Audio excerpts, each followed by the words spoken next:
What are some of your favorite songs? What genre of music does each one belong to? Are any of the songs classical, or maybe like folk music, rock and roll, or even heavy metal? Classical, folk, and rock and roll are examples of different genres or types of music. For example, pop music is another example of a musical genre.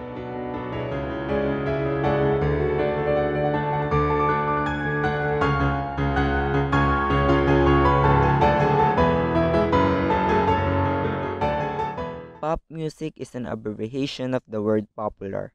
It's a contemporary form of music that appeals to a very wide audience. It often includes a danceable tempo, easy to remember lyrics, and simple notation. Pop music is commonly found on mainstream radio stations and across a range of countries and cultures.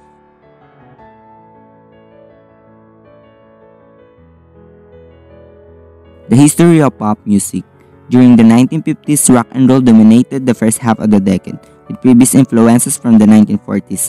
Major music labels mirrored the popularity of certain genres, increasing the access to them and allowing them to become more popular. Big voice singers set the tone for the development of the popular music during the 50s. Rock and roll was said to have been born on April 12, 1954, when Bill Haley and Comets recorded Rock Around the Clock. The technologies with the pop music industry developed beyond recognition during this decade. As pop music developed, the television industry embraced modern artists of the time and gave them the audience connection with them. From the 60s, British artists became frontrunners in the popular music industry. Artists such as the Beatles included the key characteristics of pop during the 1960s. Harmonious main instruments were guitar, drums, and vocals, prominent drum beat. Soft rock became a very popular genre as well as big ballads from artists such as Elton John. Europop began to become more popular during this decade. Most importantly, this decade saw the rise of disco music, which became one of the biggest genres of the decade. The Beatles were the leaders of the disco era with the Saturday Night Fever.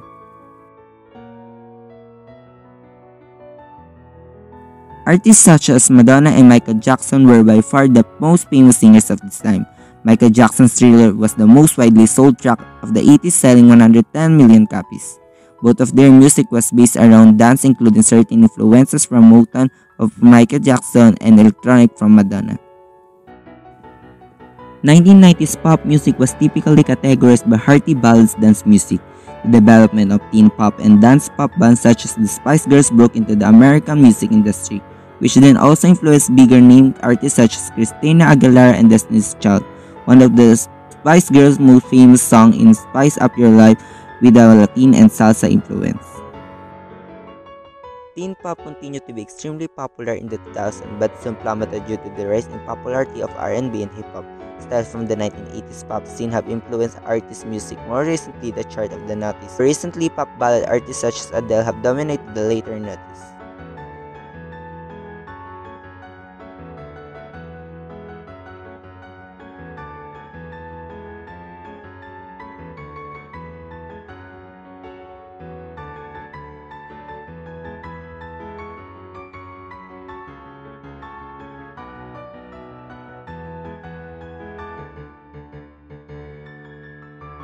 What does it mean to be a musician today? What does it take to be recognized as one on a global stage fraught with colonial and post-colonial power relations?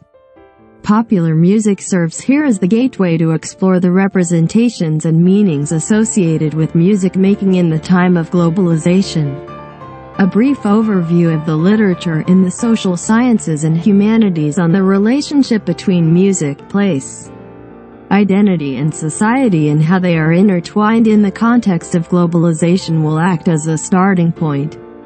Defining globalization at once as a stage upon which processes of contact and friction take place and as a process propelled and mediated by capital.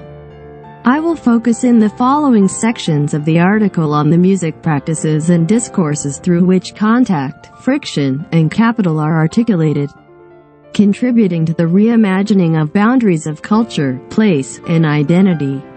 Beginning with contact, I retrace the history of the globalization of music as a long series of fruitful, yet violent cross-cultural encounters that took place beyond the North-South axis in the time frame of modernity that globalization as a phenomenon tends to be limited to.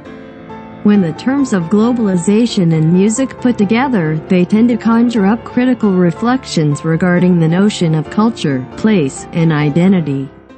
They also underline anthropological study of humankind and ethnomusicological study of the music of different cultures, especially non-Western ones, understanding of music making us an important catalyst in the generating of various representation and ideologies associated with such notions. In contrast to Western popular music, a genre of music that is popular outside of a Western nation is categorized into world music. This label turns otherwise popular styles of music into an exotic and unknown category. The Western concept of world music homogenizes many different genres of popular music under one accessible term for Western audiences. New media technology has led urban music styles to filter into distant rural areas across the globe. The rural areas, in turn, are able to give feedback to the urban centers about the new styles of music. Urbanization, modernization, exposure to foreign music and mass media have contributed to hybrid urban pop styles. The hybrid styles have also found a space within Western popular music through the expressions of their national culture. Recipient cultures borrow elements from host cultures and alter the meaning and context found in the host culture.